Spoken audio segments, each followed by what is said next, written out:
Следващата ни гостенка беше наш сценарист за известно време, иначе е режисьор и творчески продуцент. Днес е създател и автор на проекта «Житейник», който тръгва от архива на нейния прадядо Ангел Хаджимитов, фотограф и хроникьор на Самоков. Ето малко информация за него.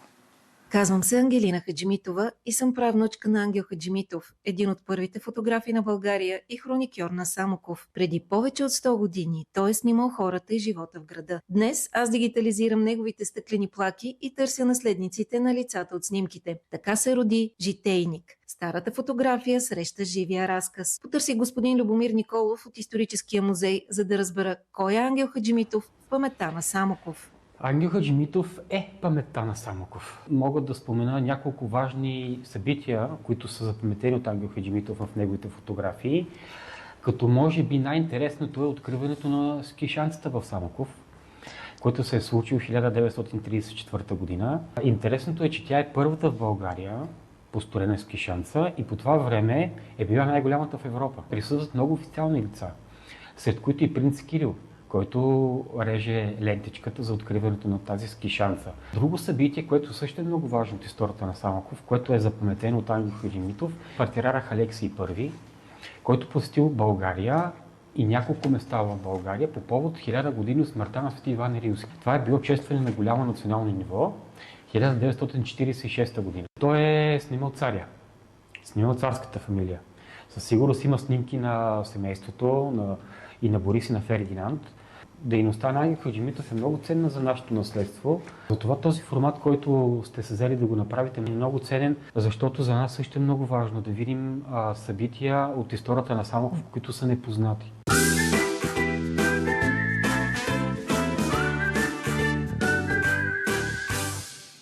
Добре дошла, казваме на Ангелина Хаджимитова, автор на «Житейник».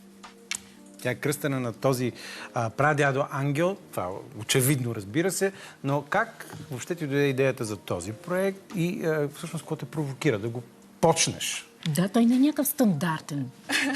Даже изключително нестандартен. Здравейте! Здрасти. Здравей, този път от тази страна. Да, за първи път, между другото, съм в ефир някъде. Вълнуващо е и то да говоря за нещо, което създадох. Да. Всъщност как тръгва идеята? Тръгва от смъртта на татко, за съжаление. Няма какво да го крия. Тогава си дадох сметка, че хората, които имат какво да ни разкажат за миналото, за рода ни, когато си отидат, тези истории свършват с тях. Няма кой да ги разкаже? Да. Няма. И за съжаление, моя син вече няма да знае кои са били даже прабаба му и прадядо му, камо ли прапрабаба му и прапрабдядо му. Отделно, винаги на нашия таван, в старата къща, която този дядо е построил 1924 година, между другото, архитект на къщата е същия архитект, който е направил ЦУМ и читалището, така да не се отклонявам. Той е пазил този архив много дълго време, след смъртта си, над 10 000 стъклени плаки. Огромно количество. Ето това е къщата. На тавана горе бяха тези плаки. Имаше нужда от това отклонение, защото наистина да. За съжаление, моя дядо и моя баща и съответно наследниците не са се грижили много добре за този архив. Но мама започна така едно почистване на къщата и абсолютно стигнахме до извода, че този архив трябва да се съхранява на място, което няма да е влажно, ще бъде съхранен добре. Сега вече той е в музея, в Историческия музей, обаче аз сетих и си казах, в Самоков. И аз си казах, да видя аз тези стъклени плаки, значи това са на 100 години стъкълца. Ето може да се види. Моля те, какво мога аз да направя с тях? И всъщност съвсем, как се казва, по-домашному взех специален лаптоп, който му се обръща екрана, за да свети отдолу, с статив и апарат. Снимам отгоре, абсолютно отгорна гледна точка, после с фотошоп обработвам и се получава снимка.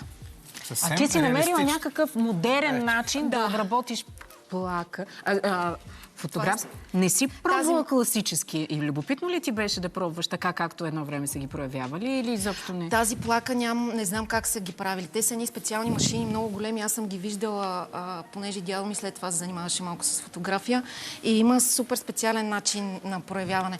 Лента след това, била съм в лабораторията на дядо ми, сина на прадядо Ангел. Съм проявявала с червена светлина, сина светлина, да, там има и химия. Беше много интересно, но съм била много малка. И всъщност да ви кажа, връщането към рода, към корените, на мен лично ми дава някаква супер голяма сила. Усещам, че не съм сама. Аз намерих едно изследване, което казва, че за 300 години назад, което са 14 поколения, мисля, имаме 4094 предци. Тоест, за да ни има нас сега... Поне. Във всеки род. Във всеки род зад гърба ни го има този бетон, тая енергия. А някои от тези хора, които са по плаките, знаеш ли кои са? Сега, това, което аз реших да направя. Хубаво, направих ги снимки. Те станаха някакви, ама какво да ги правя? Гледаш някакви хора, които да... Между другото, докато ги правя, все едно гледах през очите на прадядо ми. Изключително вълнуващ момент. Много емоционален и личен. Това е прадядо ми, между другото, на повечето снимки. Ето в неговото ателие. Той започва много малък. Започва на 16 да се обучава при Иван Карастоянов, който е сина на Анастас Карастоянов, който е първия родоначалник на фотографията в България. И това е на Славейков, там е имал ето това, малкото дете по средата е баща ми. И това е самия прадядо, вече по-възрастен. Той има една от най-дългите фотографски кариери в града.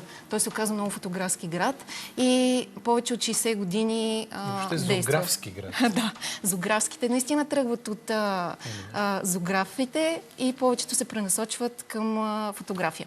Всъщност, господин Любомир Николов от музея, който видяхме във видеото преди това, той много хубаво разказа за историята. Това му била реклама. Предната снимка, която видяхме, ето тази, да, аз я качих в Фейсбук. На 7 януари започнах да ги публикувам. Имаме си група в Самоков, забелязано в Самоков. Започнах да качвам през 10 дни по 3 снимки. И беше изключително вълнуващо, когато някой каза, хората се разпознаха. Баба ми, това е леля ми. Тази жена в ляво, която е, чакайте сега, да малко бързо минават и не мога да се ориентирам. Тези хора не ги намерихме, за съжаление. Предната жена, която видяхме, по-младичката, на снимката е била бременна. Аз интервюирах преди 2 седмици детето, което е било в корема, което сега е на 91. Аз за такова време ви говоря. За повече от 100 години. Това е вече история. Това се оказаха адвокати, сега предстои интервю с тях. Ето това е... Вижте, тя не е запазена добре, тази стъклена плака от влагата и от тези неща. Това е бай Славе, който е създател на ските Славевки в Самоков. Толкова интересни истории за снех. Славе, това е може би Разказвай! Ами, добре, започнах... Чам Кория. Да. Започнах, когато хората се разпознаха, аз си казах, повечето почнаха да казват отдолу, какви са били тема, какво се случва с тях. Да споделят. Да, да споделят. И аз реших, че хората са любопитни за историите на наследниците на снимките и въобще за тези снимки. И това бяха първите хора, които интервюирах техните наследници. Тук са смусиите всички. И се оказа... той си реших да ги снимам. Отивам в домовете им с осветление, с камерки, самичка. Да, отивам и си им задавам много интересни истории. Тоест, започвам от старата снимка, спомен от предците им, защото повечето са им прадядовци, прабаби или баби и дядовци. Ето тази снимка, не съм за първи път вижда бял свят. Ето тази. Съвсем преди 2 дни я направих. Точно това е града. Това е читалището вляво, нали? Да, читалището и къщата, където е било фотото. И така, много истории, интересни. Оказва се, че Самоков не е просто в подножието на Рила или подхода към Боровец, а какво? Съвсем сериозно селище с своя каква култура. Изключителна култура. Достигна ли някъде извън границите? Защото там е нормално. Те, вероятно, като продължаваш да живееш на мястото, на което са живели предците, ти една идея по-лесно да съхраниш историята и знанието. Обаче много от тях са тръгнали. Стигнали са далече. Попаднали на такива. Попадам на наследници, които вече не живеят в България. и на хора, които са извън България. Всъщност, житейник ще се разрасне. Сега е буквално началото. 10-12 истории. Аз съм качила около 40 снимки. 12-13 наследника вече съм заснела.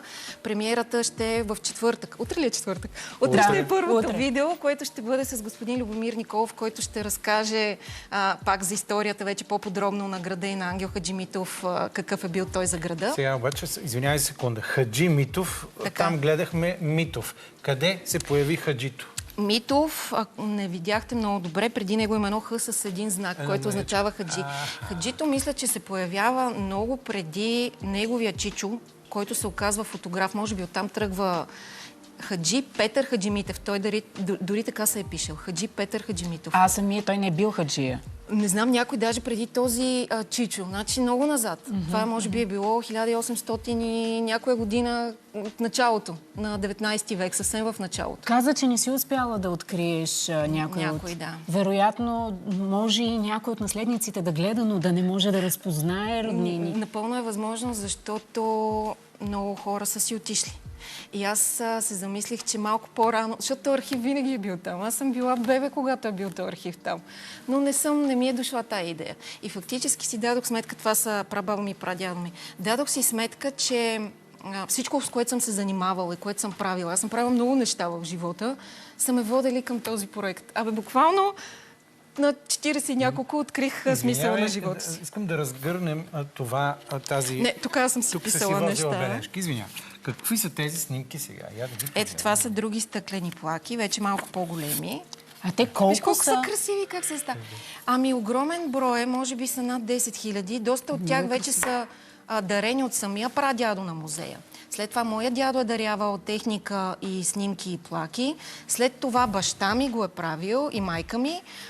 И сега пак има дарение към тях. Има фотоапарат и много снимки. Прадядо ти е снимал и доста събития, подозирам. Много събития. Тези сигурно са в музея.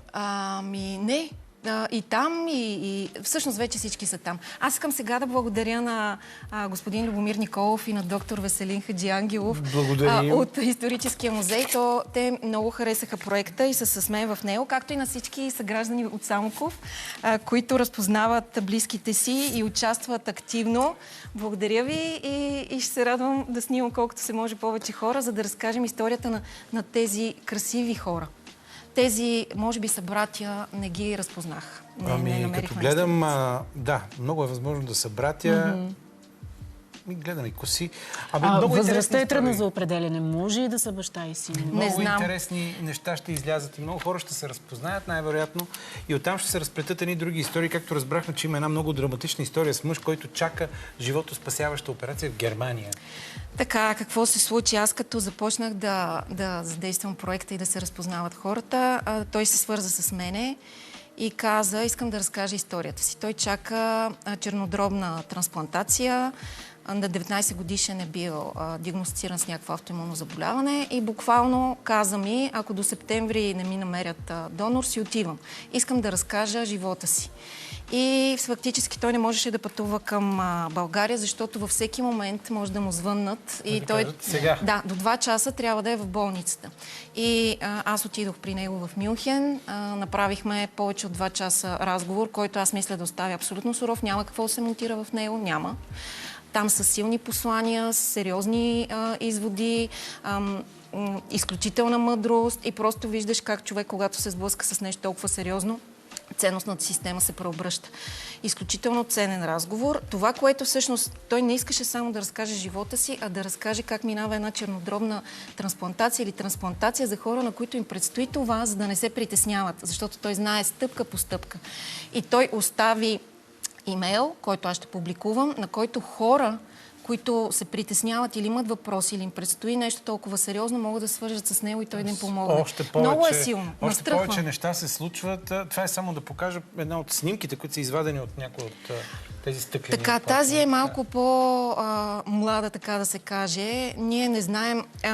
Ето така ги намирам аз плаките и вижте, то няма никакъв опис. Нито знам коя година е, нито какво е, нито знам на какво ще попадна. Вътре не знам какво ще има. Дали ще се интересно семейства. е. Попаднах На на каквото и тази да снимка попаднеш, и интересно. тя някъде, може би, 40-50 години на 20 век. Гледайки прическата на съпругата, най-вероятно е средата на 40-те. Да. Историята също е интересна. Всъщност интервюирах изправеното момче, което вече е на 70 и няколко години. Се оказа, че са били съседи с моя баща. Това момче. Изправеното, да.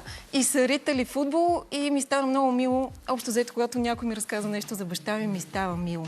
Та идеята на Житейник е да се запазят тези истории за поколенията, да не изчезват. С тези материали, които снимаш, какво ще правиш? Видеото? Да, YouTube канал сега подхващам. Има канали вече на Житейник и там ще качвам целите откъси, ще качвам снимки и въобще ще си го поддържам това нещо. В септември ще направя изложба с помощта на Историческия музей. Ще има стара снимка, по-голяма естествено, с QR код до нея, която ще води към разказа на наследниците. Тоест, това са майка ми и баща ми, това съм аз, това е брат ми. Чуйте. Да. И сега И чуйте. всеки може Вау, да я... това е Да не огромна те отчаивам, но това си е работа за цял живот. Факт и няма да се откажа. Намерих Нали мисията разбираш си. какво? Ти взимаш едно такова кабълце, но то ще се окаже безкрайно голямо. Най-хубавото е, че много лично съм вътре в този проект и някак си мога и да снимам, мога и да монтирам, мога и да правя интервюта. И очевидно те зарежда вместо да те изтощава, да ти взима да, време, енергия, напротив. Да. Моето съзнание как работи. Тя казва, аз мога да снимам и аз допълвам. Мога и да не снимам. Но искам да снимам. Не, снимам си. Да. Добре, много ти благодаря. Много ви благодаря и аз. Този наистина проект за цял живот.